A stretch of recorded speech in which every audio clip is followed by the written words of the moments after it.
জয় শ্রীরাম, শুভ সকাল। চলে আসলাম নতুন একটা ভিডিওর সাথে। আর জানেন তো রোজ খাওয়া দাওয়ার পর্বটা নিয়েই চলে আসি।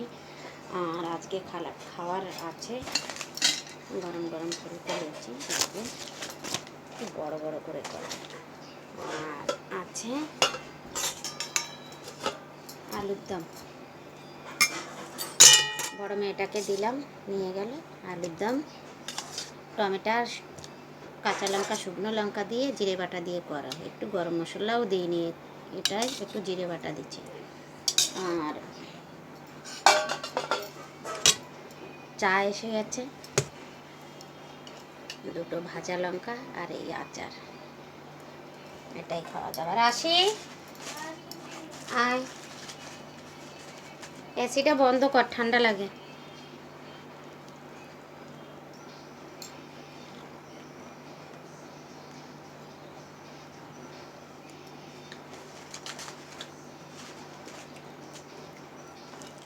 খুবই খেতে ভালো, একটু আচার দিয়ে খাই।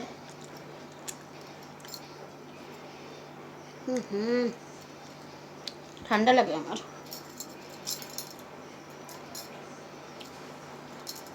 রাশি বন্ধ কর এসি। রান্না হয়ে গেছে আধ ঘন্টার উপরে তো হয়েই গেছে। রান্না করে ঘরে বসেছিলাম। মেয়ে গুড় দিয়ে, লেবু দিয়ে, লবণ দিয়ে, অনেক কিছু দিয়ে একটু জল করলো, ঠান্ডা জল, ওটা খেলাম। এখন ছাদে গেলাম, কটা কাপড় আছে ওগুলো তুললাম, বাইরে দড়িতে থাকে, সব তুলে চলে আসলাম। ভাবলাম আমার পরিবারকে একটু রান্নাটা দেখাই, কী রান্না করলাম।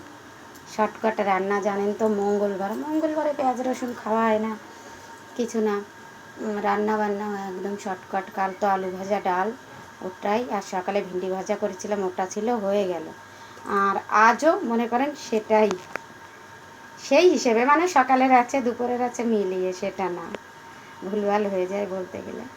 দেখেন রান্নাটা, দুধটা গরম করে উনুনের উপরেই আছে। আর এই যে আমরা জল করে খেয়েছিলাম শরবতটা, প্রেসারে ভাত, আর এই বেগুন ছিল একটা, ওটা ভাজা করলাম।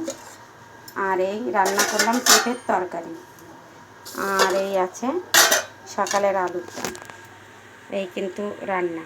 এই যে জয় শ্রীরাম, শুভ সকাল। চলে আসলাম ডেলি মনি ব্লগসের সাথে। আজ তো বুধবার, অনেক কাজ থাকে।